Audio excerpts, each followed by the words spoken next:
Excuse me, what the hell's going on? Excuse me. Whoa. I'm surprised at you. Never mind you, but the show tonight's about women. You hop it. Honestly. RTD has lectured all year, it seems, that Doctor Who, this time round under his management, will reflect the darker times for queer rights in 2024, to reflect the unfairness to trans people, and how proudly his Doctor Who sci-fi show will be front and centre with inclusion, diversity and representation. Oh, aye, you're ticking boxes. Hey, he has shouted that from the rafters. But what about the women? What about the women? We felt we needed to discuss an important and often ignored topic of the representation of women in Doctor Who. I mean, sci-fi has not been so hot at representing strong women in numbers, has it? But with Verity Lambert, remember her? No, being a pioneering young producer in the early 60s, pushing the boundaries and budget for Doctor Who, a great new female companion of maturity and autonomy. Barbara Wright, not you. With the eponymous female character in the first story too, this show was different. Did it continue to push boundaries, or did it fall into stereotypes of the perils of Pauline, creating a damsel in distress every week for the heroic prince to save? Was Doctor Who more than that? If you think of how the notorious season 1 this year ended with Mrs. Flood on the rooftop teasing her importance in the future, I mean, I don't think she was tiling. Ruby Sunday leaving a bereft male doctor in the TARDIS alone and clearly incapable, having needed her so much for his own personal growth, to be with her natural mother, her adopted family of Cherry and Carla Sunday. You got a very powerful female representation. Yeah, but 50-50 here as well in the final shots. Maybe in all the heat and angst of the season, that image of feminine strength and unity and influence lost its impact. Our panel discussed whether Doctor Who has been pioneering and creative in its representation of women, primarily through various companions or key characters like Helen A in the Happiness Patrol, or Lady Adrasta in Creature from the Pit, or Donna Noble, my namesake. It's a very tasty talk. You might learn something. Oh, I can't. Oh, mansplaining. Sorry. It's a very binary question, everybody. The role of powerful women in Doctor Who, which I have to say, if you go from the 60s throughout, it was a fairly male-dominated show. If you looked at the early 60s, it was. Ian Chesterton was the male lead. William Hartnell was kind of the interesting character, but obviously the heroic bits were done by Ian Chesterton. And of course, Caroline Ford left because she wasn't given really lots of meat. So it was set up in the first place. And since then, things have changed, granted. But what I want to say is we can mention any examples from any era of Doctor Who regarding women who were powerful, good representations of women, bad representations, stereotypes. Has it freed up our franchise, this sci-fi franchise? Has it made it more interesting? Has it made it more engaging? Has it made it more authentic? Or has it actually, I don't know, changed it? Emasculating is a bit strong, but has it changed it? So that's where we're going. And so Thread, liven up, start to tell us what you think. It's not a topic you can sit on the fence. So under started orders, timescales, where would you like to start regarding this whole topic? Okay, thank you, Brendan. I actually have two to mention.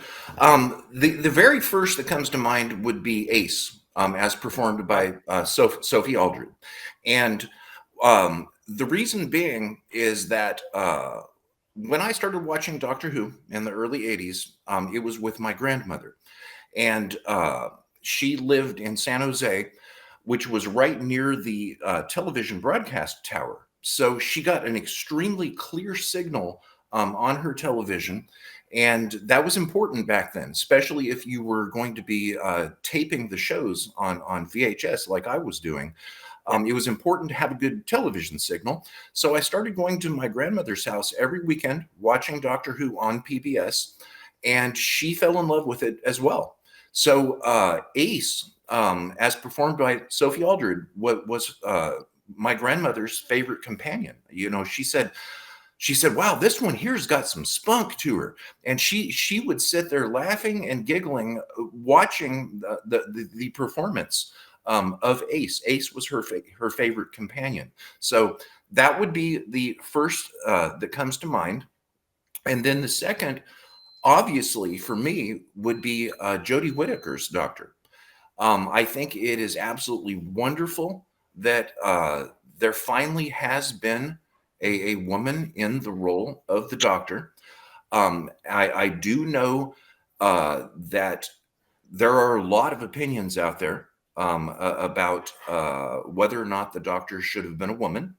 You know, I have seen comments as drastic as the Doctor should have never been a woman, and I can't really agree with that, because for someone to say that, it seems to be coming from a little bit of a selfish standpoint, where for someone to say that, they would have preferred that the Doctor was not a woman. However, what about all of the female fans and young ladies out there that love Doctor Who, that might not have felt included in the show, as if they could never be involved in it, and might have felt excluded because of the fact that the Doctor had always been a white man.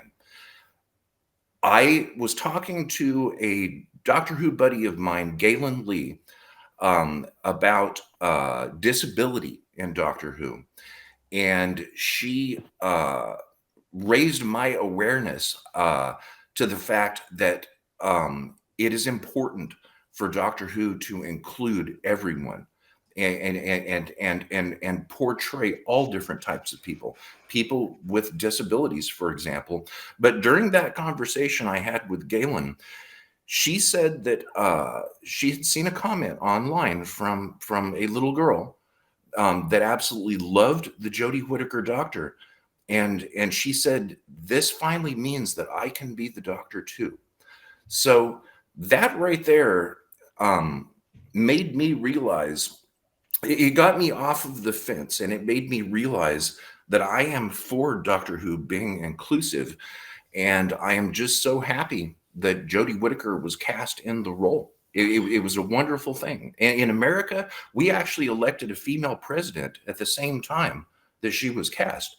Hillary Clinton actually won the election, but then there's something called the Electoral College, which we won't go into. But I was absolutely thrilled to see Jodie Whittaker cast in the role, and very much enjoyed every single one of her episodes. Well, almost all of them.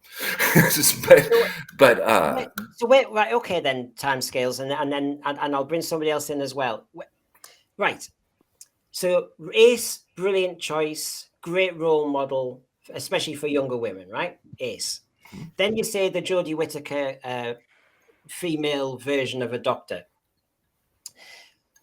In a way, isn't it? We're having you can have your cake and eat it, so to speak, here, because some would argue it was a male lead, but if you have a very good female companion like Ace, then as you were saying, people can find representation that they're like. As you were saying, people need to see themselves. And so if you had a good, decent male lead, since at that point it had always been a male lead, and then you have a decent Ace style female representation, so everybody gets something. Because as Peter Davison said before, suddenly he had to retract it. He was worried that lads weren't getting any role model from the Doctor, because he knew sci-fi fans and boys and all the rest of it. Where does anybody want to go with this? I think on the Ace and the Jodie Whittaker point, it's interesting because in some ways, the way Jodie Whittaker dresses as the Doctor, it's not very feminine. It's an interesting kind of androgyny, I find, in between the two. I find Ace equally was more tomboyish, I think, is the old-fashioned way we'd have seen it. It's tomboy. Yeah, it's interesting when we talk about role models and that, but you know, you had Sylvester McCoy. I mean, as a lad, I wasn't going, oh, I need to be like Sylvester McCoy. He was just a male lead, I suppose. But Ace might have pleased an awful lot of people if they saw themselves in that character. But I never looked out for thinking, because the Doctor was always in his 50s. He got a bit younger when I was older. But basically, I never thought I want to be him, because he was like a granddad to then a 40-odd-year-old person. I find representation a really interesting one. But on Ace and Jodie Whittaker, where does somebody want to come in here? Well, Rachel? I guess. Oh, yeah, Rachel can go ahead if you want. Sorry. Rachel? Yeah. I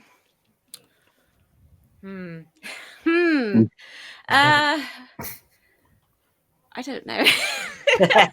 I'm just like processing everything that's been said. It's all right to come back to me. Of course. Well, I can go off. I guess this is maybe where I respectfully disagree with the timescales. I think the issue, it's we didn't need to see a female Doctor. It's not that we. And the way I say that is that people will say, "Oh, we absolutely needed to," or I'm so glad it happened. It's like, well, the way I see it, it was it was a part that was played by a white male for 54 years, I think at that point, however many, 55. The Doctor was always a man, but that was how we always seen it, and it wasn't up until that was Hellbent when we first saw the first instance of a cross regeneration of a I think it was a male, wasn't it, who generated into a black woman. Yeah. And that was when we found out, they could change genders, because when my understanding of it was there were male, female, there were male Time Lords and there were female Time Lords or Time Ladies. However, the issue with Jodie, it happened. And I think this whole thing about being able to see yourself it's a trend of modern day viewing. As someone who's autistic and suffers with social anxiety, I don't need to see the Doctor become a blubbering mess at the first instance of adversity. And I don't want to speak on behalf of Brendan. I don't want to put words in his mouth, but I'll let him speak for himself. But I'm sure that I've spoken to many gay friends. They don't need to see themselves, in the Doctor. Or if you listen to Rabbi, he said routinely, and he jokes as he says it, but he means it. He doesn't need the Doctor to be a fat Jew just so he can relate to him. It's this incessant sort of need to see oneself in a character. I've never once, when I was growing up, I never once thought twice about Rose or Mickey's relationship and the fact that he was black and she was white. It was just something that was accepted because you saw it. It was treated normally, and you moved on. And it's the whole point is to relate to the character. We watch these characters because we want to be entertained. We want to be the Doctor. We want to inspire ourselves to be the Doctor. We don't want the Doctor to be me, because then that would be boring. At least to me. And it depends on who you talk to, because everyone's got their own agendas and everyone's got their own opinions. So of course, someone who's perhaps a disability activist, would obviously actively campaign for this kind of thing. But as a disabled person myself, and speaking to other disabled fans, again, Scottish Davros, I won't speak for him, but he has also, spoken in his own words about how, the character of Davros, RTD ruined that character, because Davros, if you really want to go there, was a great example of representation, because this was a guy, an evil genius, who's not able-bodied. He has to have a travel machine, but that never stopped him, though, did it? He was still able to create, the most evil race in the universe with the Daleks, and the damage they would eventually cause. That never hindered him in any way. And Davros is, I see people on radio shows even reference him. He's an iconic villain. Not quite to Darth Vader levels, but a lot of people vaguely interested in sci-fi have probably heard of that name. But that's just a little my 2 cents on when it comes to representation. But in terms of Doctor Who and representation of women, I think you could say that maybe sometimes, or in certain instances, women have been underused. I wouldn't say that I wouldn't say that there's been anything downright offensive about how women are being portrayed. I mean, again, certain characters have been a bit weak or a bit, lacked of development. But you've got a photo of Leela. when I watched when I first watched The Robots of Death, which is a fantastic episode. I think Hugh likes that one a lot. I remember being quite fascinated of Leela and the fact that she was quite powerful and quite aggressive and warrior. And you got to think this was 1977. And okay, yeah, the outfit was it a bit for the dads. You could argue that possibly, but it's she's from another planet. She's a tribal woman. It's her culture. That's you could assume that's how they dress. And to see her, to see the Doctor, and he doesn't, some people would say, oh, the Doctor's mansplaining to her. No, he's just trying to teach her of how to behave in a civilized society because she comes from a very tribal background. I think you put the picture there of is it the Mavellans of Galaxy 4 of the race of women? There's a planet full of women. The Dravins. The Dravins. Yeah, no. When you watch that story, they're quite fairly aggressive. They're very, very commanding. There is a women. I think they say they killed the men. Now, they do have men there, but they kill them after sort of breeding with them or something like that. I think in the way cinema, there was an argument as we went through the whole of the Doctor Who era that women in the 60s ended up being screaming companions. They were definitely an add-on and maybe definitely there as something for the dads, as you said. And when you mentioned the Dravins, they broke that stereotype. But then suddenly what they do with female representation is the women suddenly are very autocratic, very dictatorial and very overstrong and very masculine. And so basically you weren't getting good female representation. You were just getting an iteration of masculinity. And so in a way, I think sometimes the argument is that women were underserved in the 60s. Of course, when we come to the 70s, it opened up a bit with Sarah Jane. She mentioned women's lib. She mentioned a bit of that. She was an independent journalist. Blah, blah, blah. And it went on from there. And in a way, right up to Ace, we were reflecting how society was changing. I don't know who wants to come in on this argument about have women been well served by, we've now had a female doctor. You see, we could go anywhere on this female doctor, and yet she showed no compassion for Graham, who had cancer. And that kind of goes against not just a maternal or feminine stereotype. I mean, normally you'd expect women to be much more compassionate and caring and warm and empathetic. And the Jodie character didn't do that, which was strange. It was strange because it was, and I think that's all down to the writing. They didn't really change how the Doctor spoke. It was still very masculine. So they didn't adapt it. And Jodie has this aura around her where she can actually deliver this amazing, empathetic, gorgeous speeches that we've seen her do. And then to sort of which was Broadchurch, wasn't it? It was Broadchurch. And then she comes into this and she's like, oh, and it's so masculine, so disconnected to what a woman actually can actually be. This is also why I had a bit of a misgiving about a woman playing the Doctor. I remember when it was announced that Jodie Whittaker was going to be taking on the Doctor, I was like, oh, there are plenty of other Time Ladies that she could possibly do that we know of, like bring back Romana, bring back the Rani. We could actually go down that route and bring those two characters back or create a new character. But to have a woman, I mean, I didn't feel represented. Let's just say it like that. I didn't feel represented. I always feel more represented through the companions than I do the actual Doctor being a woman. Yeah. Well, as you say, the female Doctor, I mean, and if everybody is watching this, be careful with what you're hearing me say. I'm not taking the woman down here, Jodie Whittaker. I'm talking about the character and how it was written. And I think it's fair to say that Jodie Whittaker was not given the bullets to fire as an actress. I think that's fair to say. True. And within that, though, there were some interesting choices that you're saying she made as an actress on how to perform as the Doctor, which some have said, is it unfair to say she was David Tennant light? She did a lot of his mannerisms and wackiness. And yet... Actually, sorry. I never made the connection to David Tennant at all, actually. That's... Yeah, I agree. That connection.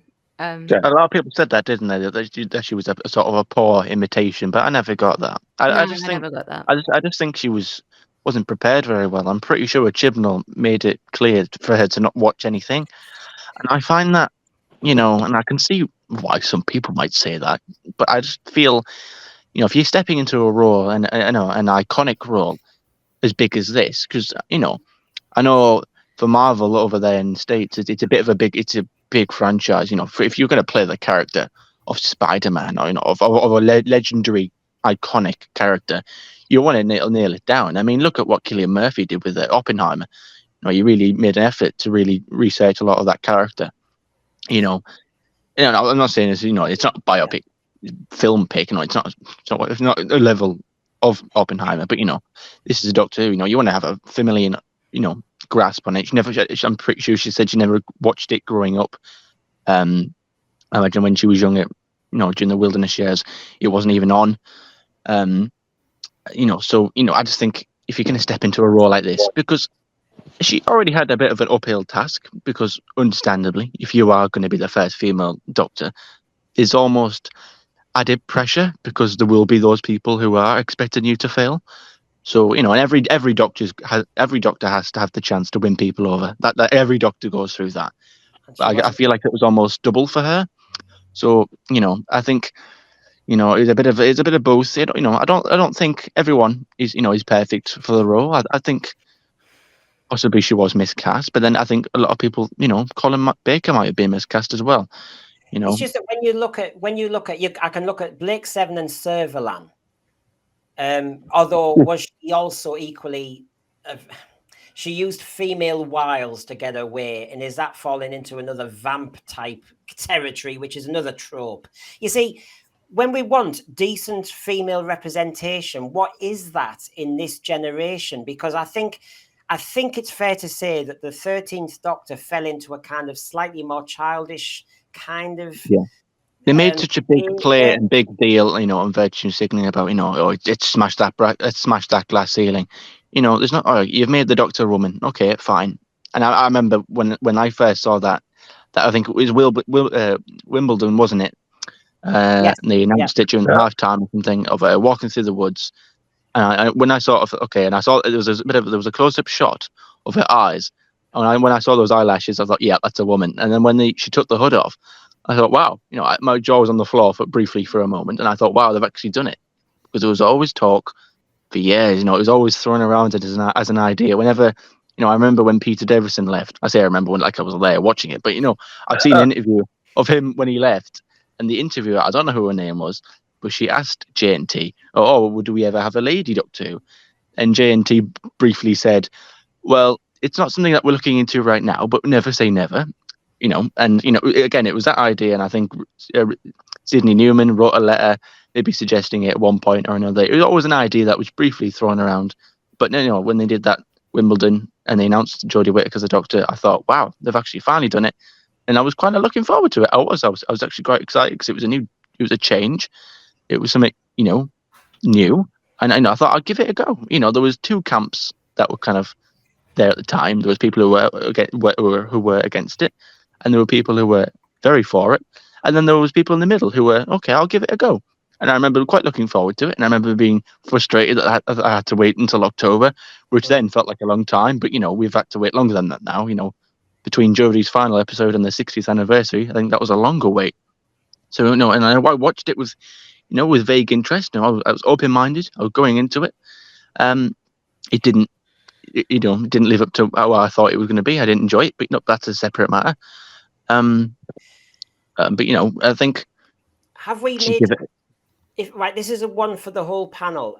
And the thread, please, the thread. Some people are giving me judgments and everything. Please explain them, and I'll bring them in and we'll discuss them.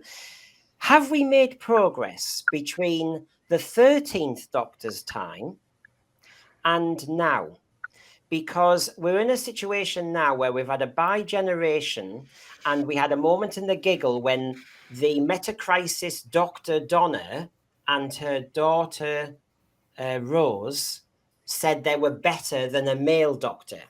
So in 2023 writing, have we moved on, or have we got ourselves going down a blind avenue, or am I missing the point? Looks like Rachel's going to come flying in. Come flying in. Yeah, I mean, I hated that line from them. I really did. It was terrible writing. It was like, what's the opposite of misogyny? What's the word for it? Misandry is the opposite of Female misogyny. I don't know what it's called. I can never remember what it So was. if you hate men, then it's misandry. It depends what you want to do. I'll do all of the definitions. I'm very good at these. But it just felt like saying like women don't need no man no more. Yeah, you're redundant, and that's not true. We still need men. Men Wasp, are our protectors, so you know. but Let's don't do wasp that. to me, it said. So degree. So no, I apologise if I go over this. Wasp, it said that it's okay that you've been a woman, but actually, I'm a man who's a woman. So we really want to go down there. We will be that. It's up to how much you want to do on this, then Sarah will get really annoyed. Yeah, I think and it's just, my question is, when you want to see progress, and I think the BBC and the Disney, was it DEI or DIE, they want to actually prove there's some sort of progressive movement going on. And my genuine question is, between a 13th Doctor and obviously, you know, though that's bit of dialogue with this amazing writer that you saw the BBC going on about, have we actually made any progress? Because it seems to me that while you're trying to big up women, and there's nothing wrong with that, can you big up women without knocking the male characters down? This is the problem. Equally, in the 60s and 70s, you had, I dare say, a lot of patrician male characters who looked more powerful because they would shout or bite at women characters, and that wasn't a good look either. And I just think in this present day and age, if you're going to write cleverly and apparently progressively, you don't destroy one gender to make another one look powerful. It has to be cleverer than that. It does. It's just I don't see it. So No. can I go off on one of my general rants here? The great thing that Doctor Who had, whenever it was first formed, was Verity Lambert. Yeah. Because she knew that someone, as a female, had to be important. And they had Barbara. And Catherine Hill is astounding in that role. Because what happens is not a thing of just representation. Yeah. They have someone who is entirely reasonable, and sort of like if you want to look at this and you want to take this back, you want to look at someone who is a female representation in 1962, 63. She's extraordinary, and it's brilliant, and it's because of Verity. So therefore, after that, unfortunately, goes a bit something for the dad. But that's the greatest thing that Doctor Who did. So there we are. And I agree, because that's a good point, because she was, I was going to mention this earlier, but I forgot it, but thanks for reminding me, because the thing is with Susan, with Barbara, is that, you know, she is a teacher. She's in a position of authority, isn't she? You know, of children. And, you know, she's not just, she's not just Ian's wife, you know, that he goes home and then she kind of collects, you know, and then... That's the big thing. She's not just Ian's wife, and her and Ian are exactly the same. Exactly, and they're treated as equals. You know, it's I mean, he's the action man. You know, whenever there's a fight scene or anything, you know, Ian will be the man to do it. But you know, I don't get the impression. Sort of okay, because I think that's entirely reasonable physically, but it's not. She's not treated differently. She's also very motherly. Yeah, she's also very motherly, I think. I think she's alternatively whatever. Yes, I agree, but I don't know what that is because she's just going. There are things you could be considering, which are not the things you're normally considering, which may be mother. Well, and here's the point from Crimpline. There are a few characters in Doctor Who scarier than Barbara telling off the Doctor in The Edge of Destruction. Because she's level-headed, I think. You know, you get the sort of quick temperedness of the Doctor. You know, you get the sort of the young and the immaturity of Susan. Maybe maybe the brash, maybe the young ego of maybe Ian. If not that he was that particularly egotistical, but you get the Doctor and Ian, they would bicker occasionally on differences of how to handle things. But I always thought Barbara was very level-headed. Or the core of the Voice group. of reason. I always thought she did very well to keep things together. Yeah, exactly. The voice of reason. I thought, like I said a moment ago, I never got the impression watching 60s Who that Ian was above her or anything like that. They seem like equals. Even in the first scene, they're just sat there talking to each other as colleagues, as friends. Yeah, I have to say, I was it. reading something today for preparation for this, and they were making a big deal that the Jodie Whittaker Doctor and her crew, and it was deliberate that she would say "fam," and that because it meant that it was a tighter unit, much tighter. And a lot of you have started to revert back to 63, the original TARDIS crew, saying they were warm, they were tight, they were close knit, they were quite level, and the dynamics were quite reasonable with each other after those first early stories. And I they didn't need to say "fam." They looked out for each other. They had a lot of empathy for each other.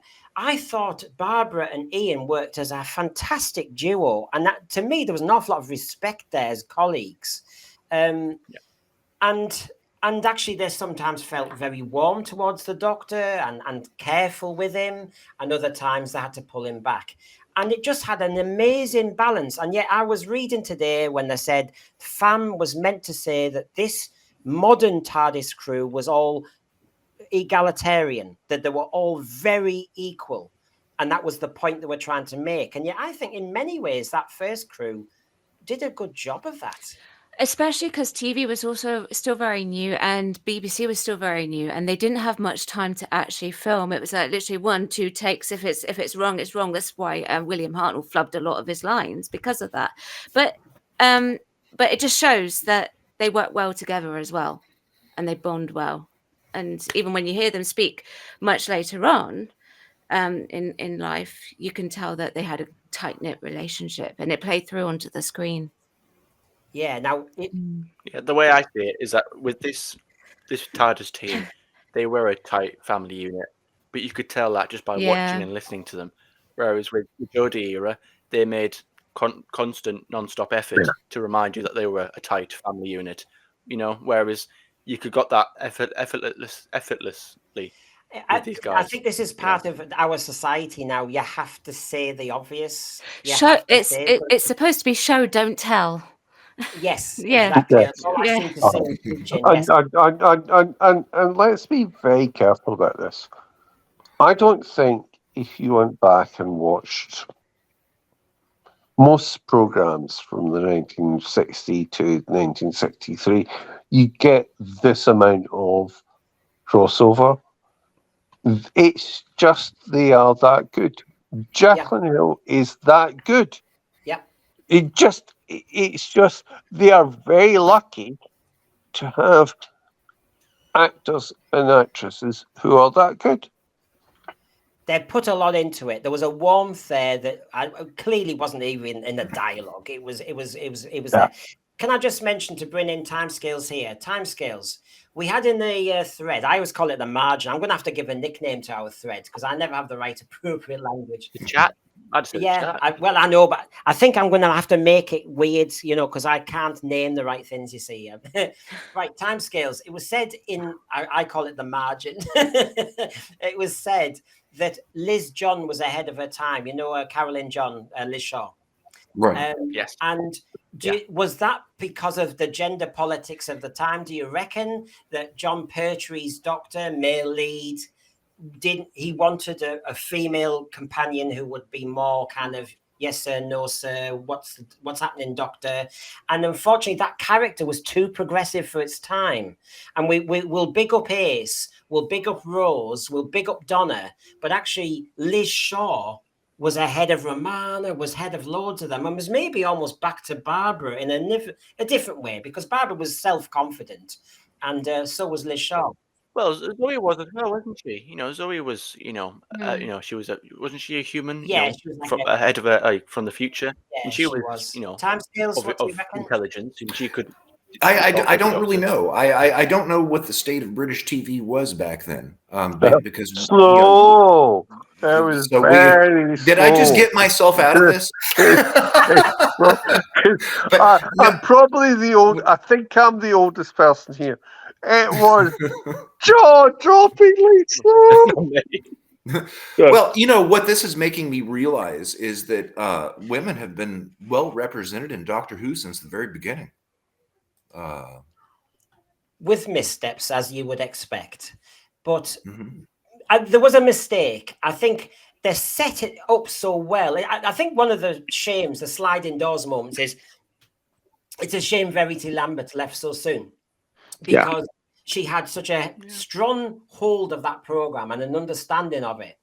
And she'd cast the people, and she knew what it was all about. And I think they could have maybe done more, therefore, with Barbara and maybe Vicky and others afterwards, and not started to fall into the damsel in distress companion that ended up getting Victoria screaming and all the rest of it. So I think there's an element where the misstep happened after Verity Lambert left. Because I can't see Verity Lambert, I'm reading her book now, I can't see Verity Lambert wanting to represent women like that. She's not got a history of it. Can I just say, I think she's the mother. So I want to really interrupt you. Can I just say, it's really hard for people to understand how important Verity Lambert is to Doctor Who, in terms of, if she wasn't there, Barbara wouldn't have looked anything like that. If Verity Lambert wasn't there, it would not have been the program that it was, and people do not understand that. And I'm sort of like, I'm happy to say there are other things that she wasn't there for, but she is central to why Doctor Who is the program that it is. Right, let's go around the panel very quick. A quick item here on female representation. Who's your go-to best character that you can think of at the moment on the hoof? A female character, villainess for being powerful, maybe, and self-confident, or companion, or another character. Somebody in the margin again said Lady Adrasta earlier, and Lady Adrasta in Creature from the Pit stood out to me for quite a while, I have to say, but in the end she kind of lost it. But is there a character where you think, Doctor Who, do more of that? That was on the money. That was authentic woman. Does anybody want to start off on that one? Well, I think when Doctor Who returned to television, the very first episode that aired was named after a woman, Rose. And I was in awe that Doctor Who had actually returned.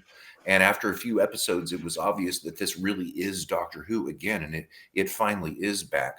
But I think because of the fact that when Doctor Who returned, the very first episode was named after the companion, a woman, Rose. That left a strong impression on me, and I would like to see more of that kind of energy right there. And before I move on to the next person on their thoughts, and I did say a quick round, so I'm going to have to make sure I don't break my own rules. But after Rose, it was strange, wasn't it, that we went down the Martha Jones element, where we had this unrequited love and she was almost fawning over the Doctor. It was such a shame. And it was a shame to do it to Freema. Freema's mentioned this, that she didn't quite know why they wanted to do that. And Russell Davies said, there's more people who will relate to you with unrequited love than will understand getting the person you love. He thought actually she represented more people. But anyway, that's just an aside issue on female representation. Who wants to go next on a really authentic, decent female character in Who? I would say it's probably a bit predictable, but Donna, because we had the stereotypical tropes with Rose falling in love with the Doctor and then the unrequited love, and Donna coming into it. Yes, okay, they had to pull the character back because she was way too feisty in The Runaway Bride. I'm not going to lie, but they just showed that a man and a woman can work together as a team and be friends. Yeah, and I like that. I like the fun brother-sister type relationship, very platonic. And she called him out when she needed to. I agree with you. And like I said, and I'll keep saying it, I share the surname, so I will defend her to the hilt.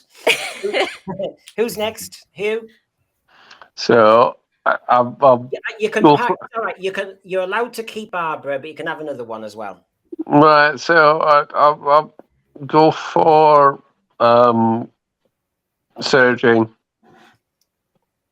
because she became something more important, I think, than she was ever written. And she was really, really good at holding back the Doctor doing things that were very, very stupid, which I think is part of the companion, which I think is the central part of a companion of going, this is the wrong thing. And Liz Sladen is just the greatest. Yeah. And it was one of those classics. She started to really understand the character more than any of the writers, and it's an interesting moment when that happens. I'm sure for any actor. Not quite sure how it worked, because I don't think you could write. I don't think if you look back at it, you can work out when it happens. But she does get it, and there's a bit where I think Tom Baker gets it better than the writers. Yeah. Where would you like to go, Cinnamon? Well, I think Rachel's pretty spot on. I think, Donna. I think she's your everyday woman. She was a bit much, and I think she did put a few people off when she first came in. But I think they did well to sort of tone her down a bit. To give her more of a humane side, and give her more empathy. I think that's why. Although Planet of the Ood might not be a strong episode, that scene where she's visibly getting upset, that scene that all the Ood enslaved, and you see more of a personality, and it's not even just a personality; it's just the way she acts. Like even in the unimportant scenes where she'd be thrown in Neris and banging on about not letting her get a word in edgeways about some person she's annoyed about at work. Just little things like that make her relatable. She's very relatable, I think. I would say Donna's more relatable than Rose. Rose is the sort of the lovesick teenager, and a little bit with Martha as well. The puppy dog eyes. But again, with Donna, it was a more mature, older woman who was very feisty, very. She was more than ready to give her opinion, and she wasn't. She wouldn't let anyone walk all over. Because that's something. And, I think that was. I mean, that's something. But Hugh's right as well. Hugh's absolutely right. Sarah, as well. She was feisty at times as well. She could, But it is something I would criticize Doctor Who for, that they wrote younger girls throughout the history of the program mostly, and they never really got brave and actually showed you strong women. Now you've got the Rani. Barbara is middle-aged, so they started well. Donna is middle-aged. Well, this is why I like Nyssa, actually. This is why I like Nyssa, because she was young, and she was, she could not equal the Doctor, but she could get on his level, in a sense. And the same thing I mentioned earlier with Zoe as well. She was I think from the future as well. Yeah. So the big problem with this is that if you have a character, it doesn't matter if they're male or female, if you're challenging the Doctor in some way, who are going to be intelligent, then that becomes a huge problem. It's just so that's there was an issue whenever they were writing Liz Grant with the Doctor, because what happened was they were trying to write someone who's really, really clever. And it's okay. You can write a really, really clever character. But what you can't do is just write a character who's just really, really clever to start with. Same problem with Zoe. It doesn't work from a woman's point of view. What you have to do is say, you are going to be this clever and you are going to be. That's why doing something like Liz Sladen really works. That's why, amazingly, and I look back at it, I remember sort of like looking, sort of like with just doing Doctor and really stupid woman doesn't work. Does if the woman becomes clever because the woman is clever. So whenever you have Leela, she becomes clever, but she actually is clever to start with.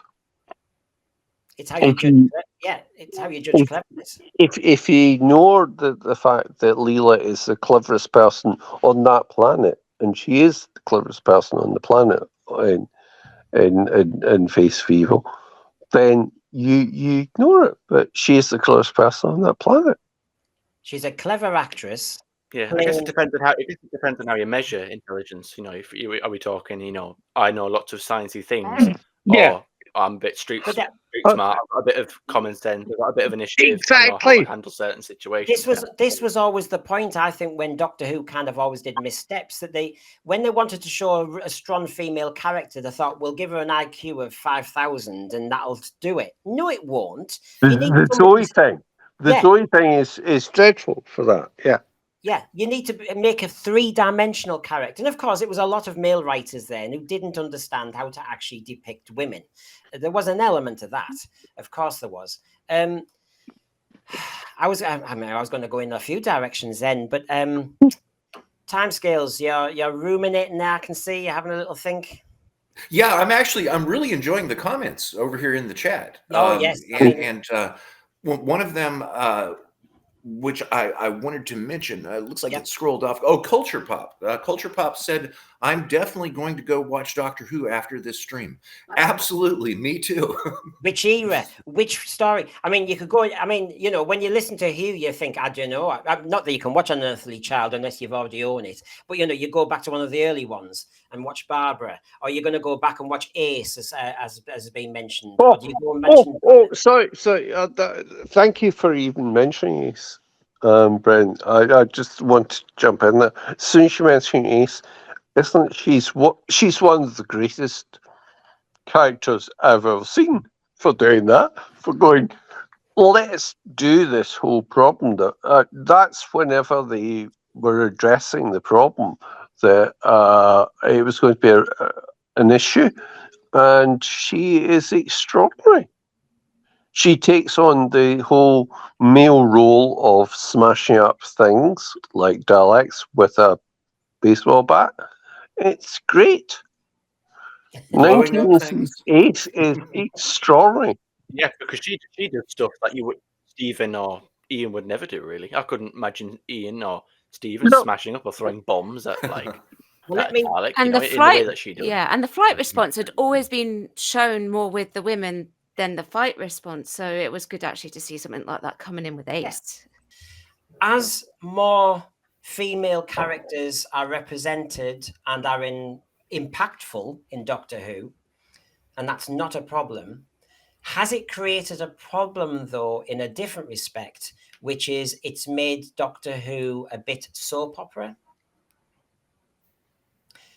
The emotional discussions, which women are better at overall. I'm going to fall into the minefield of generalizations, but you know what I'm saying. Generally, if you watch soap operas, they always talk about good female representation, brilliant, strong female characters.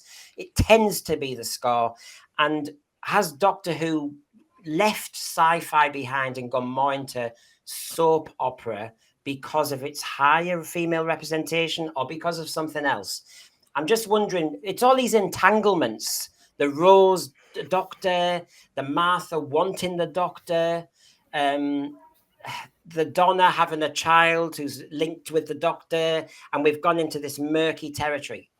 I'm putting it out there because I do find it interesting how New Who has taken us in a slightly different direction, and great, more female representation, some very interesting female characters, but has it stirred the pot regarding what the show is out about now? Because the I would church have to say something. Yeah, go I'm on. sorry. I would have to say something else. I believe the show has I don't believe female representation in the show has changed the show. I believe that the show has just morphed itself generally and has changed over time. Whereas Doctor Who always has changed over time. And if you take a look at the Jodie Whittaker era, for example, some people may feel that they didn't care for the Jodie Whittaker era because the Doctor was a female. But as far as the program changing over time, a really drastic example of the Jodie Whittaker era was that the music changed drastically, and it changed the entire feel of the show. And if you ask any musician or composer how important music is to television or film or stage, they would all say it's the most important thing, coming from the viewpoint of a musician. Now, with the Jodie Whittaker era, the music that BBC ordered from Sagan Akinola was so much different than any previous Doctor Who music in the past that it made the show feel very, very different. But it didn't have anything to do with female representation in the series. It was something else. So there's my answer to that, Brendan. Something else. And this is why I love our panels, because we keep promising on the Sensesphere that we have people who disagree with each other respectfully. We have diverse opinion. We don't do echo chamber. And so I'm coming from a different area there, but that's the whole point, isn't it? That's the whole point. Where do you stand on this one, Cinnamon? Am I barking up the wrong tree? Because some people agree with me in the thread, some don't. Well, just sticking with the Russell T Davies era, well, his first era, which is the era that I grew up on. That was where I jumped on board. People say that it's very soapy. I mean, perhaps. I mean, I've always just thought it was just very grounded. Do I think it's soapy because of women? No, I just think that's Russell. I think that's just him. He loves soaps. I think he wrote on Coronation Street, didn't he? He comes from that kind of background, so I think that's definitely his inspiration there.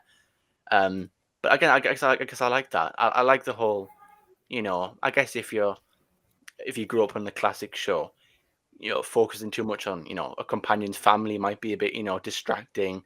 I liked it. I loved all that stuff, of Jackie. I thought she was a fantastic character. She comes off as harsh at the beginning, but you can understand why she does that. Okay, yeah, she just slapped the Doctor, but she's a mother. Her daughter's ran away. A 19-year-old daughter's been missing for a year, and then this random middle-aged bloke turns up with her. I think you would be a little bit shaken too, But then she grows in it. But then you see how out of series 1, and then you see her. What is it in Love and Monsters when she's talking to Elton, and she says something along the lines of, I'll do anything, to protect them. And she says them, not just she didn't just say the daughter. She says she includes the Doctor in that as well. It's something like that, and it's a really great little moment for that. And I think that was the last thing she filmed as well, that episode, if I believe correctly. I love all that extra stuff. Is it soapy? Yeah. Possibly, but I love it. I think it enriches it. I think it's one of those things that made it modern. It doesn't need it, but it was a modern. It was Doctor Who in the 2000s. I try and think. I'm just wondering. Could you have gotten away with it in the 70s?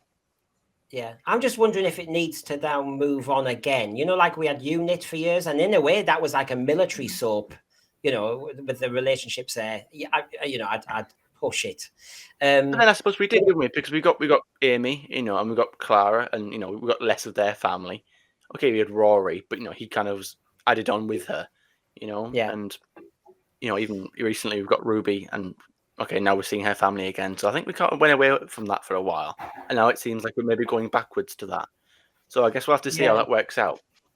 But this time it's going to be interesting because we've got a foster mother. Yes. So that's going to be a different, unique sort of relationship as well. And we didn't Another thing actually to add see in the is that special we've what it would seen have been with the like next one. if she hadn't had it. Sorry, Go on. sorry, I thought you finished. My apologies. Sorry. What did you I was say? just going to say, I was just going to add on that the next door neighbor, Ruby's next door neighbor, is it Cherry, the older lady? Oh, it's Anita, not Anita Dobson. Sorry, Anita Dobson's character, Mrs. because there's a Flood, yeah. set Mrs. Flood. photo That's it. of Anita Dobson. Mrs. Flood. Yeah, there's a yeah. there's a picture of her in the Miami episode Yes. with the new Yes, the companion. 1950s. It's Shooty with Yeah. a new companion. Shooty with a new Yeah. companion, but Anita Dobson's character's there. So that's again that links back to the whole what's going on with Ruby then, because it's like, well, if Ruby's not in that episode, where's she, and then why is her family there? Do you know what I mean? I think I might have mentioned this before, but it would be a bit strange, wouldn't it, if the 10th Doctor was traveling with Martha, and then he still nipped back for a cup of tea with Jackie every now and then. You know, that'd be a bit awkward, wouldn't it, having the family or Mickey having him pop out. I mean, well, I know Mickey would eventually become her wife, but Oh, goodness. we've You're got getting trouble. upstaged. You're getting upstaged. What's going on? It's your bedtime. What are you doing? I'm sorry to disturb you, Mr. Brendan. Well, you're going to get smacked for this. What's going on? I just want to remind you about the viewers to like and subscribe. Oh, that's to true. Sense, because you haven't mentioned it once. I haven't mentioned. Normally, Timescales tells me to like and subscribe and remind people. And I always forget. Yeah. And I've forgotten again. Thank you. Have you got out of bed to tell me that? Why did you get dressed to do that? No, these are my pajamas. Are they? Yeah. You wear them all the time. You need them in the wash. It's the only clothes I've got. It sounds like Doctor Who doesn't wear the every episode. Is it your kind of Peter Davison uniform? Who? You're more like a kind of Earthbound Adric. I need a badge. Oh yeah, you need a badge. You need a badge when you do something right. Can I just say my favorite companion is Yaz. Is there any irony in what you're saying, Sonny Jim? I mean, she's such a great actor and such a believable police officer. I thought she was She's great. the best Rachel, police officer I've ever seen. Rachel, this is Walkie Stroker. Walkie by name, Walkie by nature. In other words, he would say Yaz is amazing. Go away. Clear off you. Don't forget to like and subscribe, and everyone. Bye. Bye. Bye. Don't like and subscribe to you. Get to bed. Bye. Yeah, don't milk It's it. Sunday. You got school in the morning. Honestly, I hate being upstaged by them stupid things. So, we were talking about Mrs. Flood. No, Yes, but I am intrigued whether, okay, we've done it now. I'm not knocking it, but therefore, do we move on and do something different? And as Rachel said, you think there's another interesting angle. Are you talking as an actress thinking, oh, this is different, this is a bit tasty, or are you just thinking, no, as a viewer, this is just an interesting way to go? I think it'd be an interesting way to go because we've not done a foster family or adoptive family or anything like that. So it'd be interesting to see how they work that into the story. Whether or not that's a bit soapy, left to be seen. But I don't mind. So And all of this is about. So I always look at it in the sense that whenever you had Ian and Barbara, which I think are the greatest characters are written, it was fine because they were explaining to you what they were. They were explanatory characters. That's what they weren't actual real characters in any sense of the word. So it's good if we're going to see someone who has a family that is foster family, whatever. Yeah. And it's taken seriously and it becomes important. And it cannot be just having dyspraxia when you fall off a bike. Yeah. Can I ask everybody, we're going to finish soon, don't worry. Can I ask everybody on this whole big topic, Where do I go with this now? We've talked about in front of the camera, but behind the camera things have changed too.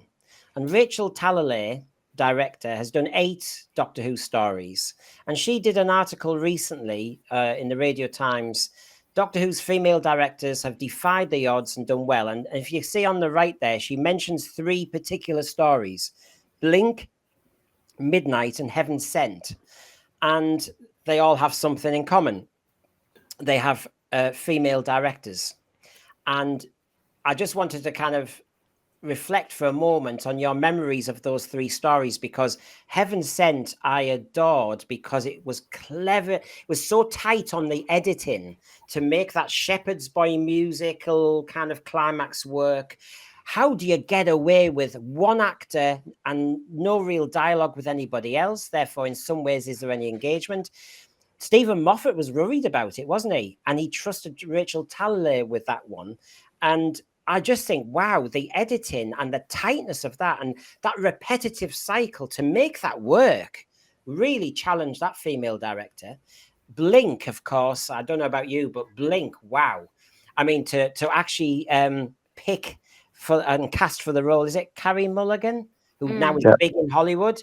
Wow, I mean, God, what a sell for Doctor Who, and what a character. Was it Sally Sparrow? And wow, just well done there. And that was a very cleverly put together story. And Midnight, of course, a lot of our panelists over time have mentioned Midnight. Tight. Alice Trout. Yeah, Alice Trout. Tight set. Good lighting. It's a monster you can't see, and so Alice Troughton couldn't get around that way. So where does she make the drama? Again, good I think she casting. was pregnant at the time as well. I think on the commentary, I think she was pregnant at the time when they were doing all that. And I must shout out, it's Hetty MacDonald who did who directed the Blink episode. Has anyone got any kind of particular memories of those stories about how well they kind of impacted? Since we're talking about good female representation and some damn good directors there. Yeah, all excellent stories, and I actually had no idea that the directors were female on all of those. If Brendan, if you'd allow me to go just a little off topic here, so what you were saying made me think of something when you said women behind the scenes and off screen, and I just have 2 words, and I hope I say her name right: Delia Derbyshire. You talk about a powerful woman in Doctor Who right there. And absolutely. I mean, well, the musicianship, but then on top of that, we all know, don't we, how I really still don't quite understand how she did it, because it was the cut-ins and my God, the cleverness level and the patience and that process that she unbelievable, and was so creative and so unique. I mean, unbelievable. I don't know how she started that. I just don't know how she started that project. So yeah, she's a good shout out. She was quite a complex character, wasn't she? Yeah. And again, I'd shout out where he was going from. Verity Lambert assembled around her some quality people. I don't think you get Barbara without Verity. That's my... Yeah, I do not think you get Barbara as a character without Verity Lambert doing this and going, we have to have someone who is intelligent. And you, the whole thing with whenever you look at it, so you have a male character, which is fine because it's easy in 1962, 1963. You have an easy character who is the older character, but the extraordinary thing that then happened was to have Ian and Barbara. And Ian and Barbara worked extraordinarily well together, because in that first episode, it's not about a man and a woman being different. It's about a man and a woman being exactly the same as teachers. And it's extraordinary. That's really deeply unusual for 1963. Yeah. So, timescales, you took us down Delia Derbyshire behind the scenes. Anybody? What grabbed you the most, Rachel? Blink, Midnight, or Heaven Sent, where do you think? I mean, as an actor, where do you think? Oh my God, that director was on the money. That was skill. That was good. I think it would have to be Midnight, because Midnight is a bottled episode. It all happens in one space, and she's got a lot of actors all in a tight and close space, and she's also got to deal with an unseen villain monster. That's difficult to pull off. And you've got to light it right. You've got to create the right intensity in order to be able to do that. And obviously the acting was stellar in that episode, some of the best acting I've ever seen in Doctor Who. But but just the way that it was filmed and the camera angles and just it all just being so tight and compact, it just made for a really good visual episode, as well as the writing for it. And what was her name? That bit whenever they switch, suddenly it's a switch to full focus on Leslie Sharp looking at the camera. Is one of the greatest pieces of cutting I've ever seen. Yeah, and like the close-ups in it as well. Yeah, and you had to get close. And the casting. I mean, look, you had, and I don't know all the names, but the lad who played Merlin. Colin Morgan. Yep. Leslie Sharp, of course. Les Sharp. David Troughton. I mean, and the lady from EastEnders, Lindsay Coulson. Yeah. And there's two other actors there, and I'm trying to remember the names, but it looked like a really cleverly put together cast. It looked as though they'd made it like an ensemble piece where they really had practiced this to death. I mean, how would they have approached that, Rachel? Oh my goodness. They would have had to have rehearsed that first, I think, in order to be able to pull that off. I have no idea. In all honesty, I would have loved to have seen the behind the scenes footage in like the Doctor Who Confidential, but I never watched the Doctor Who Confidential. But yeah, they would have had to have gone to a read through. They would have started off with doing that, and they would have had to get it as down pat as they could in the read through, particularly with the copycat stuff. Yeah. And the mimicking stuff, because that's incredibly. I've performed Carol Churchill plays, and if you know a Carol Churchill plays, you're constantly overlapping all the time, and you all of that. Serious Money is the greatest sort of like bit of this, but there we are. Yeah. Sorry, yes. Yeah, you just. It's so incredibly difficult to get right, and you think that you're accidentally cutting someone off, but you're not. And you're like, oh wait, no, wait, hang on a minute, is it me? Is it you? What's going on? And so they would have had to have rehearsed that mega, like a lot, in order to do that, to get it ready for filming. And even then, when they're filming it, they, obviously they can break it down when they're filming it, but they would have still had to then rehearse it whilst like do rehearsal takes so that the cameramen can practice, and they would have probably done like 20 million takes. And it would have been, and the placement and the camera choices, because as you say, it needed to be quite close. It was a close set anyway. Yeah. The difficult choices, and I bet she was very limited in many choices she could make, but she made the best of it. Now, I know this is one of your favorite stories, Cinnamon, isn't it? Midnight. Absolutely. It's a lot of people I've listened to. Before I let you go, though, Midnight, Heaven Sent, Blink. Which one is your all-time out of those three? Oh, Midnight, without a doubt. Okay. Blink is great, but as a Doctor Who story, would I show it to someone? Possibly. I mean, I have done, but it's gonna have the Doctor in it, and I think Heaven Sent. It's a fantastic episode, but I feel like it loses its charm when I rewatch. But with Midnight, I think I listened to the audio commentary because they recently released the Blu-ray of series 1 to 4 again. I think they had some issues with the previous releases, so they redid the collection. Yeah. And I just to test it out, I just stuck on Midnight and noticed that it said audio commentary. I thought, oh, I've never listened to that before. I never really pay attention to audio commentaries. I thought, well, this is one of my favorite stories. It's probably my second on my top. It's in my top 3. So I put it on, and I believe they were talking about how everyone seems to think that it was a cheaper episode because of the smaller. It's a small location.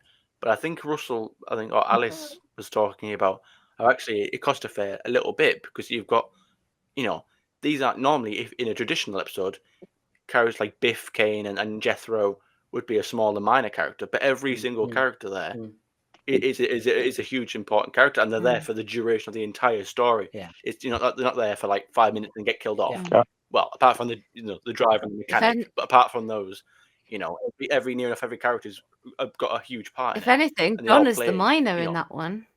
Yeah. Yeah. Exactly. Yeah. Entirely. Pretty much every near enough every character, bar again the driver and the driver and the mechanic, and even then they important because they need to be killed off. Because if they're not killed off, then the danger's not there because then they need to be stuck, don't they? They need to be stuck. They need to be trapped. So they set up that. It's a fantastic story. And again, I think she said as well, Alice, about how it was quite difficult, and she was under a lot of pressure because she wanted to make a really good episode, both for the sake of making a good episode, and she wanted to do it for Russell as well. And she felt like she didn't want to let anyone down. So I think that kind of drove her on. And I think that's the thing, with pressure. It can make you do good things as well. And I'm just looking at this one here as well. Attack of the Cybermen, Paul and Moore. Yes. There's so many great contributions from women. I always look at, and I think not just me, but Verity Lambert is the mother of Doctor Who, and of course, like timescales mentioned there, got D.A. Derbyshire as well. We couldn't have the music. We wouldn't have the iconic theme tune. I mean, okay, yeah, Ron Grainer wrote the thing, but he's always. I think he even said, didn't he, later on that he said, "Okay, I wrote it, but she made it." He always credited her. Yeah, and we wouldn't really have it without her. And what's Doctor Who without its iconic theme tune? And it's and of course we've had a Waris Hussein, director of Asian descent, and we've had 2 gay showrunners. There's always been diversity there within the show. It's always been there. It's always been, there's always been, lots of female contributions to the show. Yeah. It's always been a show that anyone could have watched. There was never a barrier. If people felt like that, then it's unfortunate. But there was no reason why anyone, a woman or otherwise, anyone was always felt welcome. The thing about Doctor Who was it was always that kind of show that attracted outsiders anyway. Yeah. Certainly, that's how I felt. Maybe this is a good point to actually say, we've discussed as much as we can, different female representation, had a bit of fun along the way. Has anyone got anything to finish on that they haven't had to say yet or managed to say about this subject? Only, I know, it's just because I want to reiterate this as much as possible. Whenever they cast Jacqueline Hill as Barbara, they created something important because she was not there because of just being a woman. She was there as an exact representation of a teacher or whatever you wanted to see. So people watched her and thought, that's like the teacher I go to school with. That's extraordinary. It's not what people were doing then. It is brilliant.